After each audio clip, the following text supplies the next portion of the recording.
강유정 대변인입니다.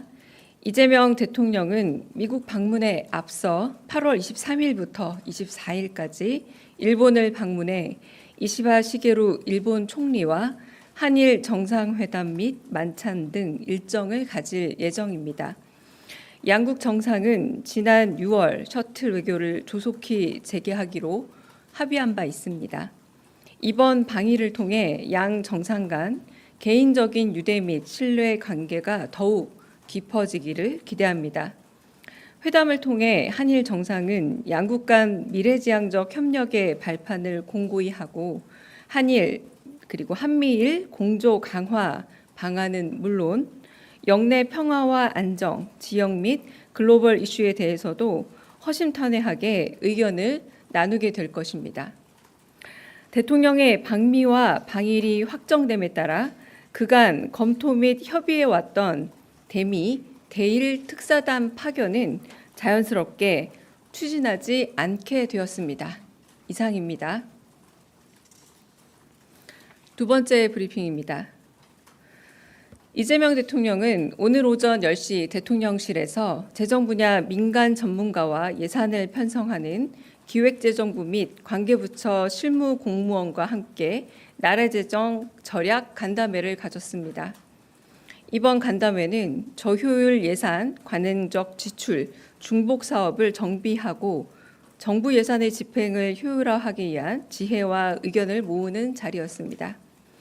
이 대통령은 모두 발언에서 우리 시대의 과제는 성장을 회복하고 민생을 회복시키는 것이라면서 지출 조정을 통해 가용 자원을 확보하고 우리 정부가 하고자 하는 진짜 성장과 민생 회복에 효율적으로 투자해야 한다라는 취지로 말했습니다. 한편 이어진 주제 발표와 토론에서 이 대통령은 지출 구조 조정 내용을 공개해달라는 전문가들의 요청에 불필요한 오해를 사지 않게 정해진 예산은 다 공개할 것을 지시하였고 더불어 민간이 새로운 시각, 제3자의 시선에서 정부 예산안을 냉정하게 보고 분석해달라 요청했습니다. 또한 영유아 대상 각종 수당을 아동 기본소득으로 통폐합하자는 의견에 공감하면서 공급자 중심으로 파편화되어 있는 예산을 수요자 중심으로 통합해야 한다고 언급했습니다. 한편 지방정부의 금고 선정과 이자율 문제를 검토해야 한다는 전문가의 제안을 주목하며 정부 차원에서 조사해 공개 가능 여부를 검토하라 지시했습니다. 이재명 대통령은 간담회를 마치며 민간에서 하는 제안이 예산 편성 과정에 잘 반영되어야 한다고 다시 한번 강조했습니다. 이상입니다. 마지막으로 차관급 인사 관련해 브리핑하겠습니다. 이재명 대통령은 오늘 10명의 차관급 인사를 단행했습니다. 첫 번째, 문화체육관광부 제1차관은 김영수 현 문체부 국립중앙박물관 행정운영단장입니다. 정책에 대한 풍부한 이해를 바탕으로 우리나라의 글로벌 소프트파워 빅5 도약을 뒷받침할 정책 전문가로 기대됩니다. 문화체육관광부 제2차관은 김대현 전 문화체육관광부 종무실장입니다.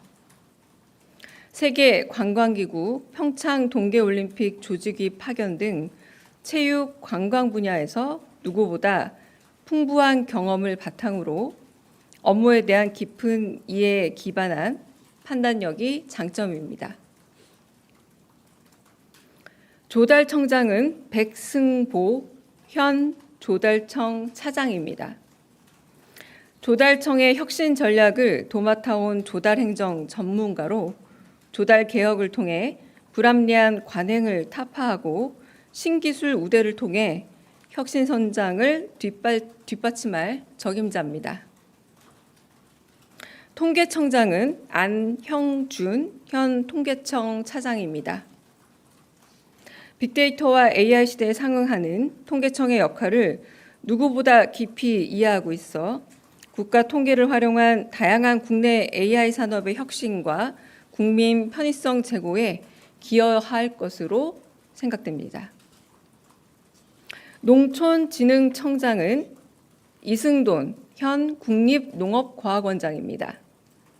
농진청 농업연구소로 입사한 후 주요 요직을 거치면서 연구와 정책, 현장을 다양하게 경험한 만큼 AI 기반 농업 등 미래 농정에 기여할 겁니다.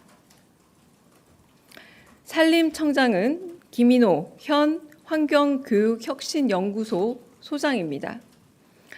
환경조경과 교수이자 생명의숲 학교숲위원회 위원장, 신구대 식물원장 등을 역임한 이론과 실무에 모두 밝은 산림 전문가로 산림행정의 변화를 이끌 것으로 기대됩니다. 기상청장은 이미선 전 기상청 수도권 기상청장입니다. 국민 안전을 위협하는 각종 기후위기 현상을 탐지하고 과학적인 예측 정보로 국민 생명 보호에 기여할 경륜 있는 기상 전문가입니다. 민주평화통일자문회의 사무처장은 방용승 현 전북결의하나 공동대표입니다. 오랜 기간 시민사회에서 통일운동을 해온 활동가로서 통일에 대한 국민적 합의를 다시 만들어내 민주평통의 새 바람을 불러올 적임자입니다.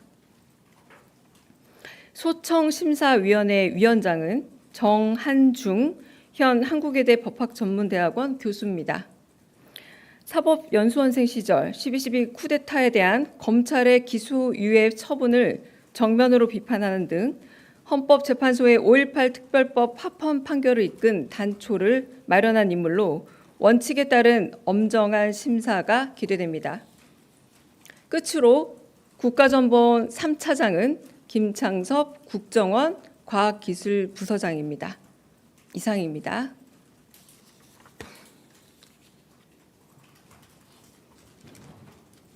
네, 질문 받겠습니다. 네.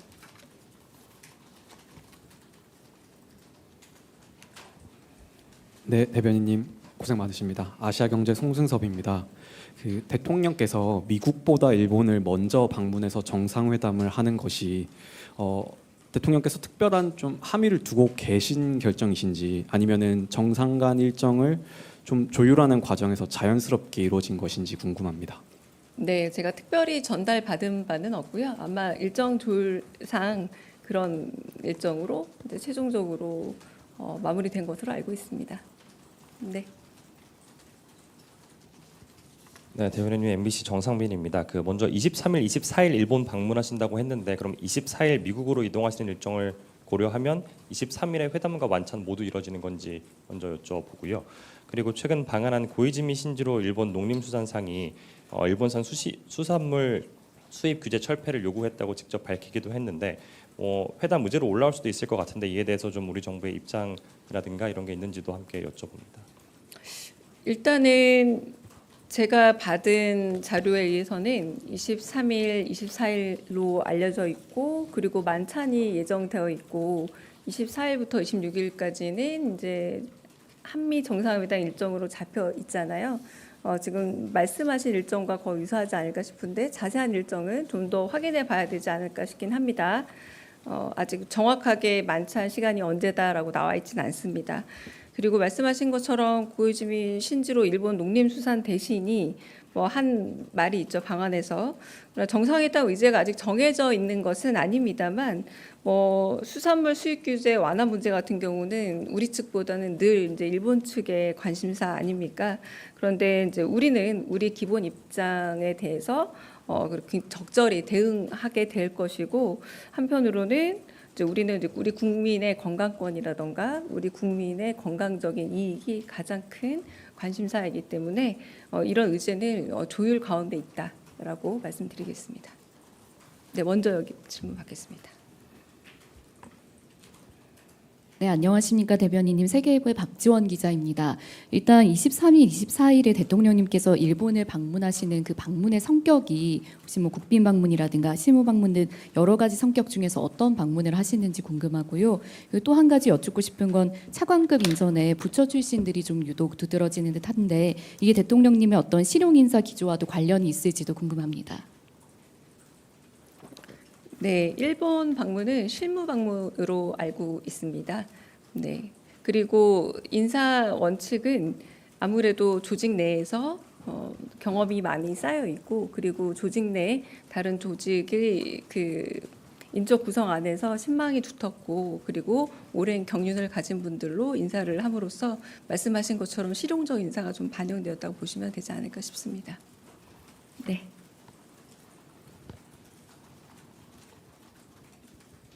네, 대변인님 반갑습니다. 취재편의점 장윤선 기자입니다. 후쿠시마 오염수 문제와 관련해서는 우리 국민들의 건강권 문제로 상당히 많은 국민들이 관심을 갖고 있는데요. 이번 한일 정상회담 의제로 후쿠시마 오염수 방류 문제가 제기가 되는지 좀 여쭙고 싶고, 물론 앞서 의제가 아직 확정되진 않았다고 하는데 우리 정부 입장에서는 후쿠시마 오염수 방류에 대해서 일본 정부 측에 어떤 입장을 전달하실지도 궁금합니다. 아직은 정확하게 이제 정상회담에 대해서 상세 의제에 대해서 논의하고 있지는 않은 것으로 알고 있고요. 뭐 이제 여러 사안들에 대해서는 이제 회담 직전까지도 어떤 의제를 올릴 것인지에 대해서 실무팀에서 좀 더 논의가 될 것으로 알고 있습니다. 네, 네, 그 뒤에 분 먼저 듣겠습니다. 네.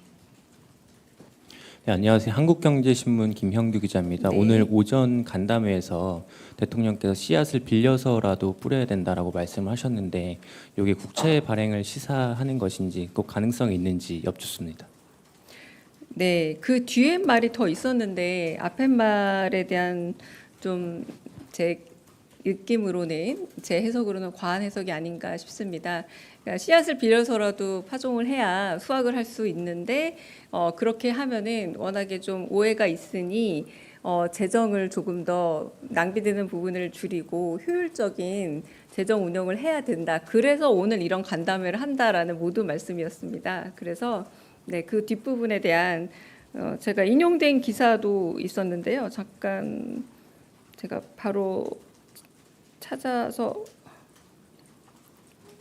보기는, 네, 제가 바로 찾기는 좀 어렵네요. 네, 아까 제가 그것까지 인용한 기사들도 꽤 많았습니다. 그러니까 그 앞부분이고 그 뒷부분까지 보면은, 그래서 오늘 이런 재정 간담회, 그 재정을 좀 더 낭비성 재정을 줄이고 또 효율적이고 또 의미 있는 재정을 만드는 것에 대해서 이렇게 간담회를 연다라는 모두 말씀으로 이어졌습니다. 그래서 모두 말씀 다 이어 들어보시면 그게 꼭 그렇게 들리지 않는다는 말은 건 이해하실 수 있을 거라고 봅니다. 네, 앞에 먼저 손을 드셔가지고요. 네. 네, 안녕하세요. 대변님, 헤럴드 경제 문혜연입니다. 그 경제사절단이 한미 정상회담에 동행할 가능성에 대해서 아직 확정은 안 됐다고 말씀을 주셨었는데요. 만약에 이제 한일 정상회담 가셨다가 미국 가게 되시면 경제사절단도 동행하실지 여쭙습니다. 네, 그 일정에 대해서는 아직 정확하게 확정된 바가 없어서 말씀드리긴 어렵지만, 그때 말씀드린 것처럼 경제사절단이 만약에 미국에 가게 되고, 그리고 만약에 미국의 어떤 투자가 일정 정도의 규모로 이루어지게 된다라고 하면은 반드시 그 부분에 대해서는 저희가 뭐 브리핑이라던가 혹은 뭐 이런 방식으로 꼭 전달해 드리겠다라고 말씀드릴 수 있겠습니다. 아직은 정해진 바가 없다라고 말씀드리겠습니다. 네. 예, 대변님 안녕하세요. 한국일보 우태경 기자입니다. 그 말씀 주신 동선을 살펴보면 일본에서 바로 미국으로 가실 것 같은데 중간에 귀국 안 하시고 바로 미국으로 가시는 게 맞는지도 여쭤보고 싶고, 또 여사님도 동행하는지 여부도 여쭤보겠습니다. 네, 제가 그 외교 일정이고 그리고 경위 일정이고 이동 일정이라 정확하게 다 말씀을 드려도 될지에 대한 확신이 좀 없습니다. 네, 확신이 없어서 그건 나중에 제가 아는 선에서 비공개로 말씀을 드리도록 하겠습니다. 네. 네. 예, SBS 강민우입니다. 저 한미 회담 같은 경우에는 그 트럼프 대통령의 초청으로 이 대통령께서 가신다고 설명해 주셨었는데, 그럼 이번 한일 회담도 이시바 시게루 총리의 초청을 받아서 간 걸로 해석하면 되는지 좀 여쭙습니다. 그 일단은 트럼프 대통령 같은 경우는 뭐 아예 뭐 트위터에 올려서 이제 초청이라는 뭐 표현이 굳이 없어서도 그렇지만, 글쎄요, 제가 그 초청이다 아니다라는 표현인데 이 부분에 있어서 일단 G7하고 그 통화에서 상호 초청을 하셨습니다. 그러니까 통화에서도 한번 일본에 방문해서 같이 정상회담 하면 좋겠다라고 분명히 말씀을 나누셨고 G7 정상회담에서도 같이 한번 일본에 오셨으면 좋겠다라고 말씀하셨고 이재명 대통령도 한번 초청을 하면 좋겠다라고 상호 초청을 한 상태이기 때문에 초청을 받았다라고 말해도 무방하지 않을까 싶습니다. 네. 다른 질문 또 있으실까요? 네. 네, 안녕하세요. 채널A 이상원입니다. 다른 현안 한 가지만 여쭙겠습니다. 네. 그 15일 열리는 국민 임명식에 박근혜 전 대통령과 김옥숙, 이순자 여사 등도 불참의 뜻을 전했다고 하는데 이 사실이 맞는지 여쭙고요. 또 보수 진영 인사 중에서 좀 참석을 밝히신 분이 있는지도 여쭙습니다. 네, 그 두 분은 조금 연세도 있으시고 건강상의 이유로 참석하기 어렵다라고 밝히신 것으로 정무비서관실에서 제가 전달받은 바 있고요. 그리고 다른 보수 인사분 초대가 어디까지 됐는지 그리고 초대에 어떻게 응했는지는 제가 미처 다 확인은 못했습니다. 아마 내일 정무수석께서 따로 브리핑을 하지 않을까 싶어서 좀 더 확인이 더 가능하지 않을까 싶고요. 국민임명식의 이름처럼 많은 국민들이 참여해서 대통령을 임명하는 행사이기 때문에 그 외에 많은 국민들이 참여하는 것 자체가 좀 더 의의가 있는 행사가 아닌가라는 생각은 들긴 합니다. 네. 네. 네, 대변인님 뉴시스 김경록입니다. 질문이 두 가지인데 한 가지는 아까 비서실장님께 사실 여쭤봤어야 되는데 질문을 놓쳐서 지금 여쭤보는데요. 네. 그 공정위원장 후보자 임명하시면서 국정 철학을 치밀하게 구현할 경제 검찰의 새 후보자라는 표현을 쓰셨는데 경제 검찰이라는 게 어떤 인식에서 나온 표현일지 한 가지 일단 여쭤보고요. 그리고 아까 재정 전략 간담회에서 이제 공공기관을 통폐합하겠다는 것을 이제 다음 목표로 말씀을 해주셨는데 이거는 목표하는 수치가 있으신 건지 공공기관 통폐합을 대대적으로 해야 한다고 밝힌 배경이 있으실지 여쭙습니다. 첫 번째는 그 인사 과정이라던가 그리고 인사에 대한 그 표현 모두 비서실장께서 쓰신 거라 저한테 묻는 거는 적합하지 않은 것 같고요. 두 번째 공공기관 통폐합이란 표현을 쓰신 의미는 좀 방만한 운영을 하고 있고 그러나 이제 공공기관이라는 이유만으로 존재한다는 것 자체가 이게 재정에 부담이 된다라는 의미가 좀 포함이 되어 있습니다. 그래서 이제 더 이상 현대적인 의미 혹은 동시적 의미에서 존재 자체가 조금 더 고민해 볼 필요가 있는 곳이라면 그런 부분에 있어서는 과감하게 통폐합할 필요가 있다라는 게 대통령이 평소 생각이시고 그 평소 생각에 대한 반영이다라고 말씀해 주시면 되고요. 이걸 목표 개수를 생각하고 채우는 그런 개념은 아니고 그 명실상부한 개념의 공공기관인가 이것이 더 중요한 개념이라고 보시면 될 것 같습니다. 네. 그러면 여기까지 질문 받고 정리하겠습니다.